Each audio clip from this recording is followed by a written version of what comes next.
PCTs, Infinity, PCTs, Infinity, PCTs, Infinity, PCTs, Infinity. श्रोते हो नमस्कार. आपण ऐकत आहात पिंपरी चिंचवड एज्युकेशन ट्रस्ट संचालित इन्फिनिटी कम्युनिटी रेडिओ 90.4 FM वर आणि आमच्या लाईव्ह स्ट्रीमिंग मोबाईल ॲपवर जगभरातून. शारदीय नवरात्रानिमित्त रोज सकाळी आपण नव या संकल्पनेविषयी आणि नव या शब्दाच्या अवतीभोवती भारतीय संस्कृतीमध्ये जे विषय आत्तापर्यंत आपण अभ्यासले आहेत त्यात नवरंग, नवरस, नवरत्न, विक्रमादित्याच्या दरबारातली 9 रत्न आणि आपल्या शरीरातली 9 द्वारं या विषयांवरती विविध तज्ज्ञांशी आजपर्यंत आपण संवाद साधला. श्रोते हो, या नवसंकल्पनेतलं आजचं सत्र आहे ते नवग्रह या विषयावर. आज आपण भारतीय संस्कृतीतल्या एका अत्यंत महत्त्वाच्या या नवग्रहांच्या संकल्पनेबद्दल आपण थोडंसं बोलणार आहोत. हे नवग्रह म्हणजे हिंदू धर्मासहित जगातल्या अनेक धर्मांसाठी, अनेक समुदायांसाठी तसंच ज्योतिषशास्त्राचा अविभाज्य भाग असलेले असे हे ग्रह आहेत. हे नवग्रह नेमके काय आहेत, त्यांचं खगोलशास्त्रातलं स्थान नेमकं काय आहे आणि सगळ्यात महत्त्वाचं म्हणजे या ग्रहांचा आपल्या मानवी जीवनावरती कसा परिणाम होतो हे आपण आज पाहणार आहोत. तेव्हा ऐकूया शारदीय नवरात्रानिमित्त सादर होत असलेल्या नवधारा या विशेष मालिकेचा आजचा भाग नवग्रह. श्रोते हो, आपल्या भारतीय संस्कृतीमध्ये नवग्रहांना 9 आकाशीय सत्ता किंवा 9 प्रभावशाली घटक जे मानवाच्या आयुष्यावरती किंवा एकूणच सजीव सृष्टीवरती, पृथ्वीवरती परिणाम करत असतात एवढाच केवळ ग्रहांचा उल्लेख मर्यादित स्वरूपात येत नाही, तर या ग्रहांना भारतीय संस्कृतीने देवतांचं स्थान बहाल केलेलं आहे. मग हे नवग्रह नेमके कोणते आहेत बरं? तर या नवग्रहांमध्ये सूर्य म्हणजे सन, चंद्र म्हणजे मून, मंगळ म्हणजे मार्स, बुध म्हणजे मर्क्युरी, बृहस्पती किंवा आपण गुरु असं आपण ज्याला म्हणतो तो म्हणजे ज्युपिटर, शुक्र म्हणजे व्हीनस, शनी म्हणजे सॅटर्न, राहू म्हणजे असेंडिंग लुनर नोड आणि केतू म्हणजे डिसेंडिंग लुनर नोड. असे 9 ग्रह आपल्याला या भारतीय संस्कृतीमध्ये अनेक ठिकाणी त्यांचं वर्णन केलेलं आपल्याला आढळतं. मग श्रोते हो, आता या नवग्रहांचं नेमकं महत्त्व काय आहे? तर भारतीय ज्योतिषशास्त्रानुसार नवग्रह हे पृथ्वीवरच्या जीवांच्या कर्मफलाचं किंवा नशिबाचं सूचक आणि नियंत्रक असे मानले जातात. मग या ग्रहांचा आपल्या मानवी आयुष्यावरती किंवा सजीवांच्या आयुष्यावरती नेमका काय परिणाम होतो, कसा त्यांचा प्रभाव पडतो? तर प्रत्येक ग्रहाचा या मानवी जीवनातल्या विशिष्ट पैलूंवर, म्हणजे जसं की आरोग्य असेल, संपत्ती असेल, शिक्षण असेल किंवा त्यांचं दीर्घायुष्य असेल, यावरती विशेष प्रभाव पडत असतो असं आपलं ज्योतिषशास्त्र आणि आपले काही जे ग्रंथ आहेत ते सांगतात. या ग्रहांचा अनुकूल प्रभाव वाढवण्यासाठी किंवा त्यांचा प्रतिकूल प्रभाव हा आपल्या आयुष्यातून कमी करण्यासाठी त्या नवग्रहांची पूजा आपल्या भारतीय संस्कृतीमध्ये सांगितलेली आहे. मग त्यांचा मंत्रजप किंवा दानधर्म या नवग्रहांच्या शांतीसाठी म्हणून केले जातात. अनेक मंदिरांमध्ये सुद्धा आपण जेव्हा जातो त्यावेळेला मुख्य देवतेच्या मंदिराबरोबरच अनेक उपदेवता किंवा त्यांची वाहनं यांची मंदिरं असतात आणि त्याचबरोबर नवग्रहांचं सुद्धा देऊळ आपल्याला त्याच मंदिर परिसरामध्ये बांधलेलं आढळतं. या नवग्रहांची जी तोंडं आहेत ती विविध दिशांना दाखवलेली सुद्धा आपल्याला या ठिकाणी बघायला मिळतात. जन्मकुंडली म्हणजे होरोस्कोप आपण ज्याला म्हणतो, ती जन्मकुंडली किंवा पत्रिका बनवताना आकाशातल्या ग्रहांचं स्थान आपल्या जन्माच्या वेळी नेमकं काय होतं, त्यांचं ठिकाण कोणतं होतं आणि त्यानुसार त्या ग्रहांचा आपल्या पूर्ण आयुष्यावरती नेमका कसा आणि काय परिणाम होणार आहे हा ज्योतिषशास्त्राचा मूळ आधार आहे आणि त्यानुसारच आपली जन्मकुंडली मांडली जाते. आता हे झालं भारतीय संस्कृतीप्रमाणे किंवा ज्योतिषशास्त्राप्रमाणे या ग्रहांचं महत्त्व काय आहे किंवा स्थान नेमकं काय आहे याबद्दल. आता आपण जाणून घेऊयात ते म्हणजे नवग्रह जे आपल्याला डोळ्यांनी दिसतात दुर्बिणीने किंवा टेलिस्कोपने दिसतात, किंवा स्वच्छ आकाशामध्ये आपल्याला रात्री अनेक ग्रह तारे हे उघड्या डोळ्यांनी सुद्धा बघता येतात. हे ग्रह स्थूल आहेत, त्यामुळे या ग्रहांचं खगोलशास्त्रीय स्थान आणि स्वरूप नेमकं काय आहे याबद्दल आता आपण जाणून घेऊया. या नवग्रहांच्या संकल्पनेकडे श्रोते हो, खगोलशास्त्रीय दृष्टीने जर का पाहायचं झालं तर आपल्याला त्यांची रचना ही अधिक स्पष्ट करून घ्यावी लागते. म्हणजे विजिबल प्लॅनेट्स आणि नॉन विजिबल प्लॅनेट्स असे दोन आपण प्रकार याच्यामध्ये करूयात. यात दृश्य ग्रह म्हणजे विजिबल प्लॅनेट्स जे आहेत त्यामध्ये पहिले 7 घटक येतात या नवग्रहांपैकी. त्यामध्ये सूर्य असेल, चंद्र असेल आणि त्याचबरोबर 5 दृश्यमान ग्रह आपल्याला दिसतात जे पृथ्वीच्या आजूबाजूला आहेत किंवा सूर्यमालेतल्या पृथ्वीच्या जवळच्या क्रमांकांपैकी एक आहेत. यात सूर्य आणि चंद्र हे प्रत्यक्षात ग्रह नाही आहेत, तर सूर्य हा ग्रह नसून अनेक वायूंचा बनलेला एक तप्त गोळा आहे ज्याला आपण तारा असं म्हणतो. आणि चंद्र हा उपग्रह आहे जो पृथ्वीचा उपग्रह म्हणून आपल्याला माहिती आहे. पण तरी खगोलशास्त्रीय परिभाषेमध्ये आपण सूर्याला आणि चंद्राला ग्रह मानत नसलो तरीसुद्धा त्यांचा पृथ्वीवरच्या जीवनावरती, विशेषतः सजीव जीवनावर आणि समुद्राच्या भरती ओहोटीवरती प्रचंड प्रभाव असतो. आपल्या सगळ्यांनाच माहिती आहे, आपण समुद्रावरती अनेक वेळा गेलेलो असू. आपल्यापासून समुद्र फार काही लांब नाही आहे, काही तासांच्या अंतरावरती आहे. आपण दिवसाच्या विविध वेळामध्ये जेव्हा समुद्र किनाऱ्यावरती जातो त्यावेळेला एकतर ओहोटी चालू असते किंवा भरती तरी चालू असते, किंवा दोन्हीच्या मधला जो संधिकाल आपण म्हणतो, जसे दिवसाचे संधिकाल असतात तसा या भरती आणि ओहोटीच्या मध्ये सुद्धा संधिकाल असतो. कधी समुद्राचं पाणी खूप वरती चढतं तर कधी समुद्राचं पाणी खूप खोल जातं. खाड्यांच्या प्रदेशामध्ये हा जो बदल आहे भरती आणि ओहोटीचा तो जास्त प्रभावीपणे आपण पाहू शकतो. तर हे असं का होतं? कारण की चंद्राची आणि सूर्याची जी चुंबकीय शक्ती आहे त्या चुंबकीय शक्तीचा प्रभाव या समुद्राच्या पाण्यावरती होत असतो.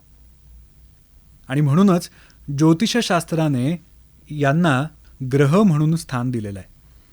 मग आता चंद्र आणि सूर्य यांच्या व्यतिरिक्त जे पृथ्वीवरून आपल्याला साध्या डोळ्यांनी दिसतात ते दृश्य ग्रह नेमके कोणते?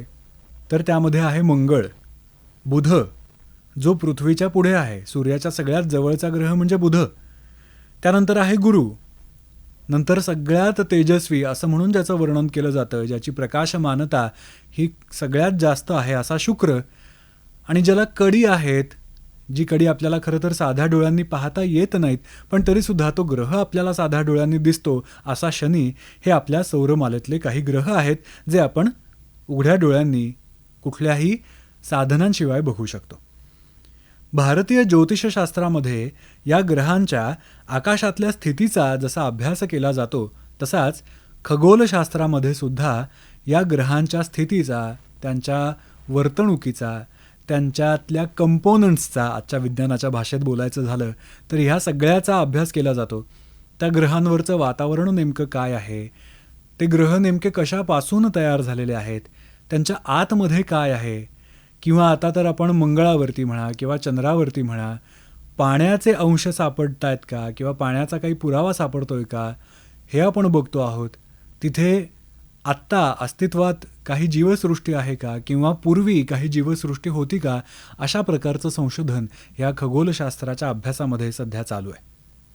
आपण मगाशी म्हटलो त्याप्रमाणे आपण 2 टप्पे या प्रकारांचे केले होते. एक म्हणजे दृश्य ग्रह आणि दुसरं म्हणजे अदृश्य ग्रह किंवा आपण त्याला म्हणूयात छायाग्रह किंवा शॅडो प्लॅनेट्स. यामध्ये राहू आणि केतू हे खरं तर भौतिक ग्रह नाहीत, म्हणजे आपल्याला ते दिसत नाहीत पण त्यांना छायाग्रह असं म्हटलेलं आहे.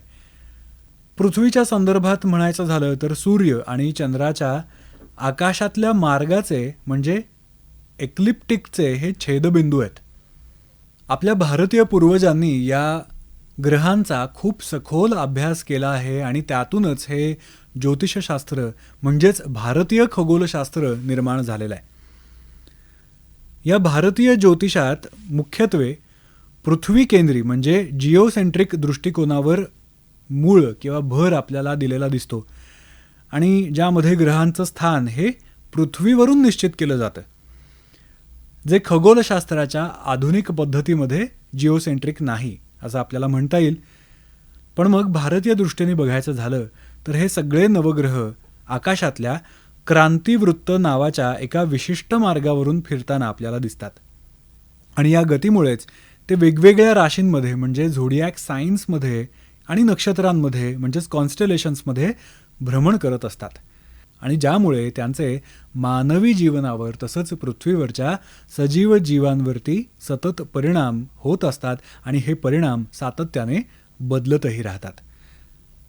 ह्याचं एक शास्त्र आहे, जसं ज्योतिष हे शास्त्र आहे आणि शास्त्र म्हणजेच विज्ञान आणि भारतीय विज्ञान गेल्या अनेक शतकांपासून सहस्रावधी शतकांपासून यावरती अभ्यास करत आहे आणि ते उत्तरोत्तर प्रगतही होत आलेलं आहे. आता आपण जी चर्चा करतोय त्यामध्ये नवग्रहांचा माणसावरती विशेषतः होणारा परिणाम नेमका काय आहे याविषयी आपण बोलूया. भारतीय ज्योतिषशास्त्राच्या अनुसार नवग्रहांचा मानवी स्वभाव, मानवाचं आरोग्य आणि मानवाच्या नशिबावरती खोल परिणाम होतो असं सांगितलेलं आहे. मग प्रत्येक ग्रहाचं एक एक वैशिष्ट्य आहे आणि प्रत्येकाचं एक एक त्या ग्रहाचं असं कारकत्व आहे म्हणजे सिग्निफिकेशन आहे. आता या नवग्रहांचे आपण एक एक करून नेमके प्रभाव मानवी आयुष्यावरती कसे कसे आणि कुठल्या घटकावरती पडतात हे आपण थोडक्यात समजून घेणार आहोत. सगळ्यात पहिल्यांदा ज्याच्यामुळे आपली सगळी सजीव सृष्टी जिवंत आहे, बहरती आहे आणि तिचं मुळात अस्तित्व आहे असा सूर्य, या सूर्याबद्दल आपण जाणून घेणार आहोत. तर सूर्य हा जो ग्रह आहे किंवा खगोलशास्त्रीय भाषेत जो तारा आहे तो कशाचं प्रतिनिधित्व करतो, तर तो प्रतिनिधित्व करतो आत्मा, पिता, राजा, आरोग्य आणि शासकीय कामं. मग ह्याचा परिणाम किंवा ह्याचा प्रभाव सूर्याचा नेमका कशावरती पडतो, तर मानवाच्या आत्मविश्वासावरती परिणाम करणारा आहे. त्यानंतर तेज जे आहे माणसामध्ये, जे खरं तर सूर्य हा तेजाचं सगळ्यात मोठं प्रतीक आहे, हे जे तेज आहे त्याच्या तेजावरती परिणाम करणार आहे. मानवाकडे जे असलेले अधिकार आहेत त्या अधिकारांवरती परिणाम करणार आहे. आणि सगळ्यात महत्त्वाचं म्हणजे आपले डोळे, या डोळ्यांचं आरोग्य चांगलं राहावं यासाठी सूर्य फार महत्त्वाचा आपल्याकडे मानला गेलेला आहे. सूर्य हा उष्णता तसंच अग्नी आहे, त्यामुळे तो दाहकही आहे. त्यामुळे तेजासंबंधी किंवा उष्णतेसंबंधी जे जे काही घटक आपल्या मानवी शरीरामध्ये आहेत तर त्या सगळ्या गोष्टींवरती सूर्य हा प्रभाव पाडत असतो. यानंतर आहे चंद्र. चंद्र हा कशाचं प्रतिनिधित्व करतो, तर चंद्र हा शांत स्वभावाचा आहे किंवा शीतल आहे.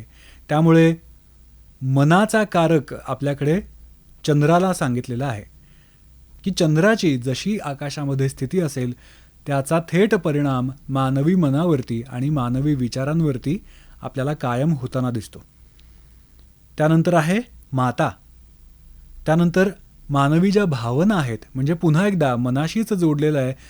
भावना या मनातच उत्पन्न होत असतात. आपले विचार किंवा विकार हे मनातच उत्पन्न होत असतात आणि मन जिथे जाईल तसे हे विकार आणि विचार बदलत असतात. या एकमेकांचा परिणाम एकमेकांवरती होत असतो, परस्परांवरती होत असतो. त्यामुळे मानवी भावना हा सुद्धा चंद्राच्या अधिपत्याखाली येणारा एक घटक आहे. त्यानंतर आहे जल आणि मनशांती. पुन्हा एकदा सांगितलंय मनाची शांती.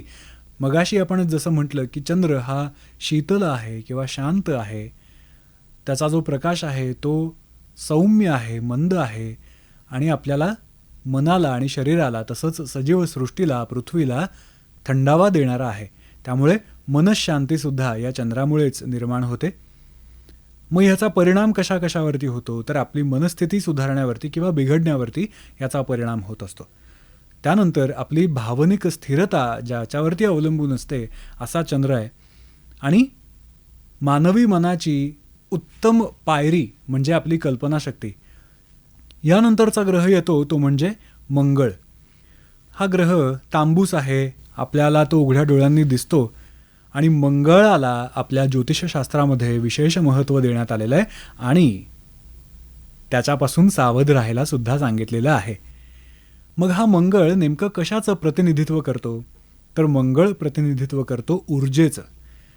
जे आपल्या रोजच्या दिनक्रमामध्ये काम करण्यासाठी, कुठलंही काम करण्यासाठी, हालचाल करण्यासाठी जी ऊर्जा आपल्याला लागते किंवा ही सगळी सजीव सृष्टी चालण्यासाठी जी ऊर्जा लागते, तो जसा सूर्य देतो तसंच आपल्या शरीरातली ऊर्जा जी आपल्याला पुरवत असतो तो मंगळ असतो. त्यानंतर आहे पराक्रम. त्या पराक्रमाचा कारक म्हणून सुद्धा मंगळ आहे. भूमी म्हणजे ज्यावरती आपण राहतो आहोत ती भूमी, धरा, पृथ्वी, जिला आपण आपली माता असं संबोधतो ती भूमी, आणि आपल्या अंगी असलेलं धैर्य, या सगळ्याचं प्रतिनिधित्व मंगळ करत असतो. मग ह्याचा परिणाम मानवी जीवनावरती कसा होतो, कशावरती होतो, तर तो होतो शौर्यावरती.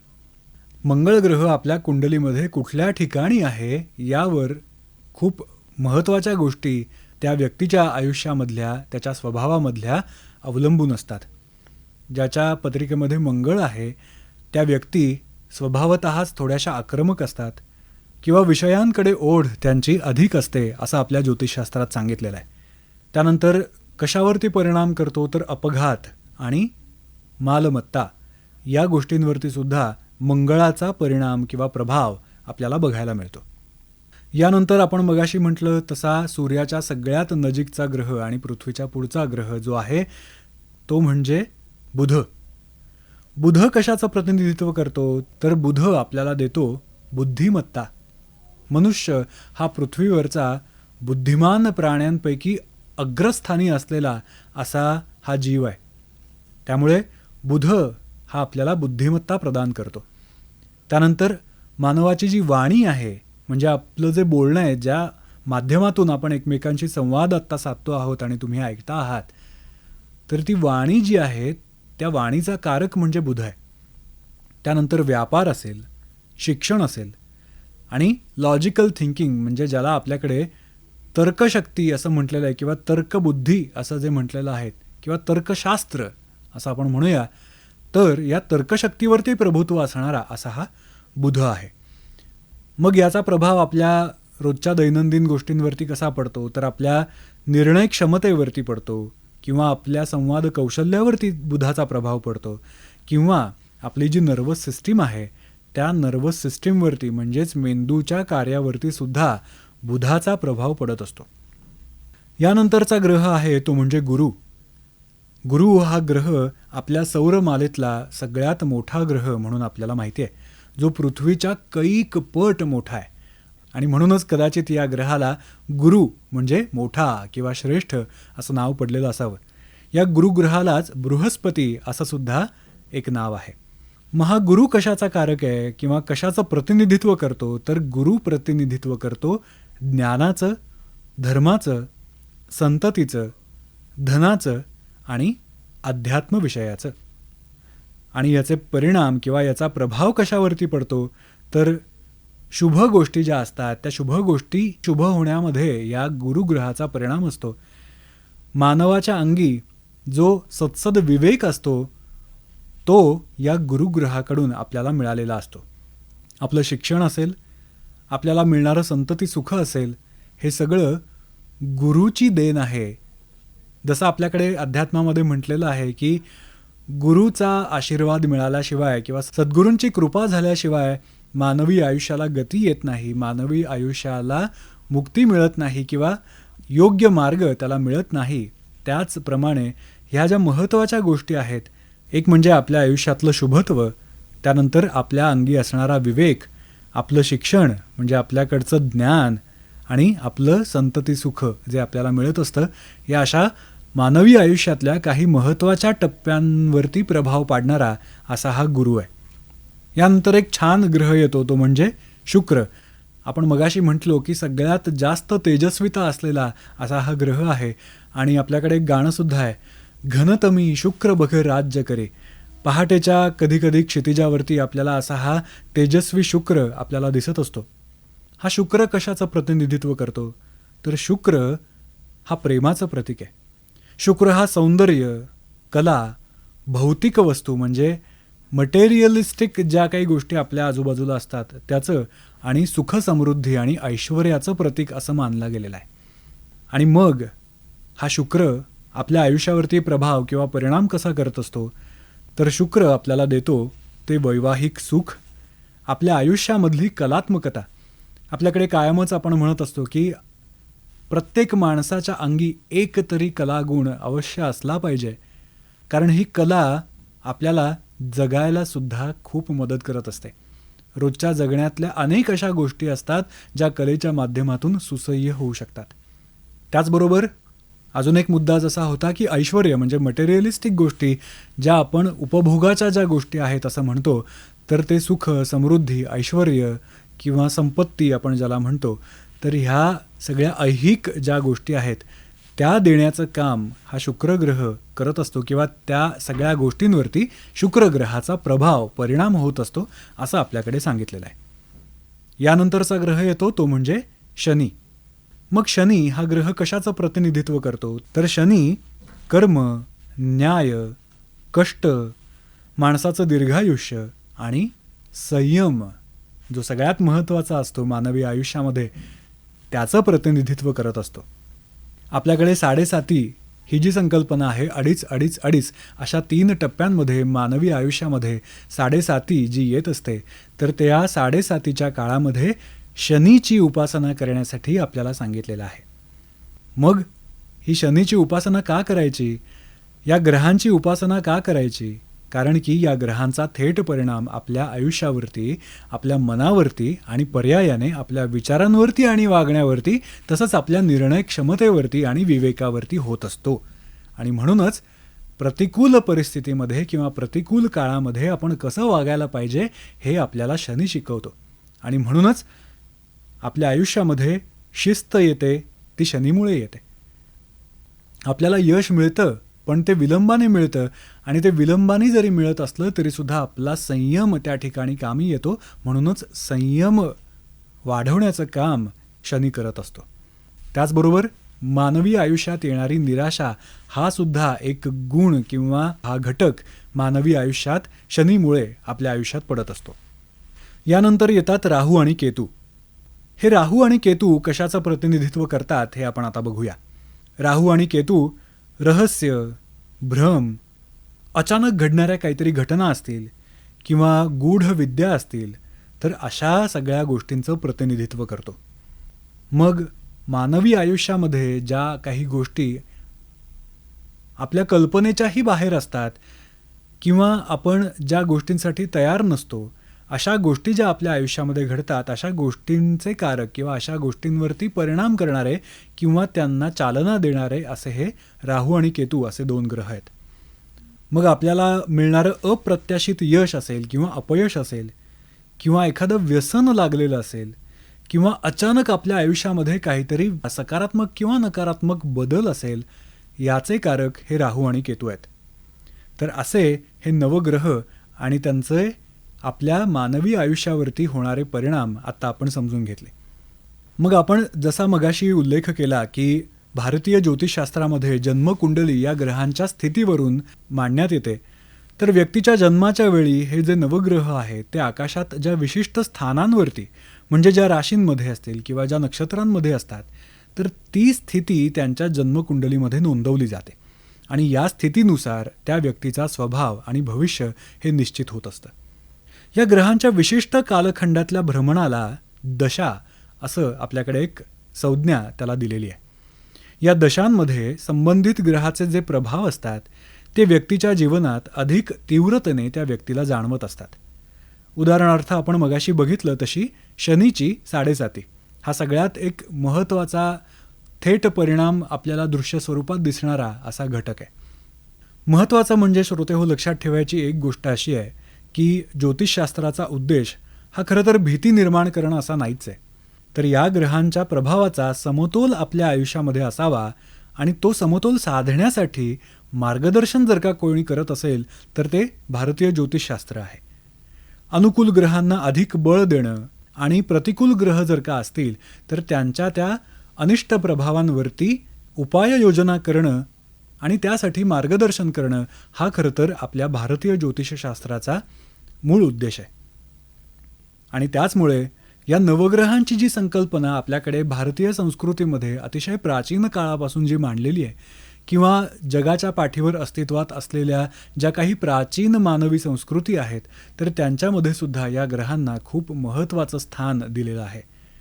आणि त्यामुळे या नवग्रहांची जी संकल्पना आजच्या नवधारा कार्यक्रमाच्या माध्यमातून आपण ऐकतो आहोत किंवा आपल्याकडे जी वर्षानुवर्ष आपल्याला सांगत आलेली आहे, तर ही संकल्पना ही केवळ अंधश्रद्धा नाही आहे किंवा हे जुनं आउटडेटेड असं काही नाही आहे, तर ती एक भारतीय खगोल निरीक्षण आणि मनोविज्ञान यांचा एक छान संगम साधलेली अशी एक शास्त्राची शाखा आहे. ग्रहांची जी गती आहे आणि त्यांची जी ऊर्जा आहे ती आपल्या मानवी जीवनावरती आणि एकूणच पृथ्वीवरच्या सगळ्या सजीवांवरती अतिशय सूक्ष्म स्तरावरती प्रभाव टाकत असते असा आपल्या भारतीय संस्कृतीचा गाढ विश्वास आहे. आणि अनेकांना तसे अनुभव हे सहस्रावधी वर्ष आलेले आहेत. आणि म्हणूनच श्रोते हो, आपल्या आयुष्यात ज्या काही चांगल्या वाईट गोष्टी होत असतात, जे काही आपल्याला बरे वाईट अनुभव येत असतात, त्यांना केवळ नशिबाचा खेळ न मानता त्यामागची ग्रहस्थिती नेमकी काय आहे किंवा ते ग्रह आपल्याला काय सांगू बघतायत, तर हा अभ्यास आपला असणं आणि ते जाणून घेणं हे फार महत्त्वाचं ठरतं.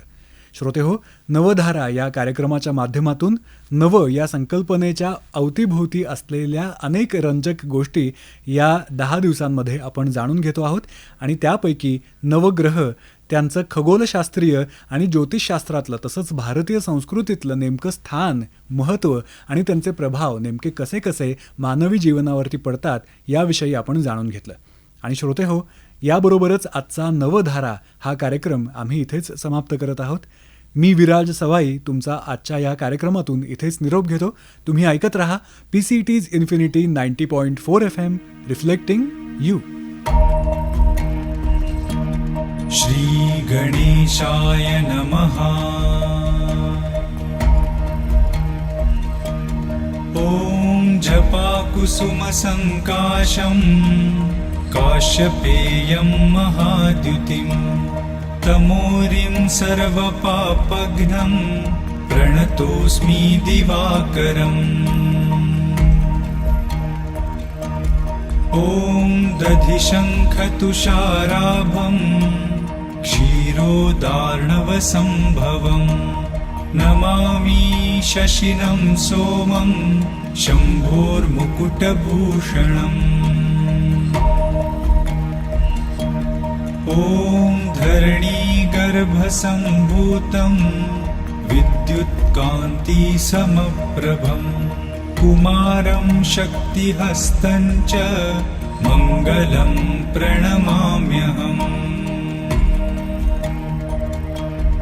ॐ प्रियङ्गुकलिकाश्यामं रूपेण प्रतिमं बुधं सौम्यं सौम्यगुणोपेतं तं बुधं प्रणमाम्यहम्. ॐ देवानां च ऋषीणां च गुरुं काञ्चनसन्निभं बुद्धिभूतं त्रिलोकेशं तं नमामि बृहस्पतिम्. ॐ हिमकुन्दमृणालाभं दैत्यानां परमं गुरुं सर्वशास्त्रप्रवक्तारं भार्गवं प्रणमाम्यहम्. ॐ नीलाञ्जनसमाभासं रविपुत्रं यमाग्रजं छायामार्तण्डसम्भूतं तं नमामि शनैश्चरम्. ॐ अर्धकायं महावीर्यं चन्द्रादित्यविमर्दनं सिंहिकागर्भसम्भूतं तं राहुं प्रणमाम्यहम्.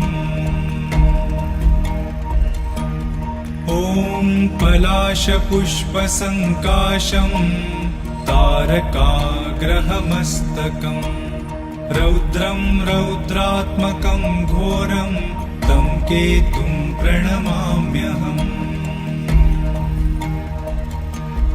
इति श्रीवेदव्यासविरचितम् आदित्यादि नवग्रहस्तोत्रं सम्पूर्णम्.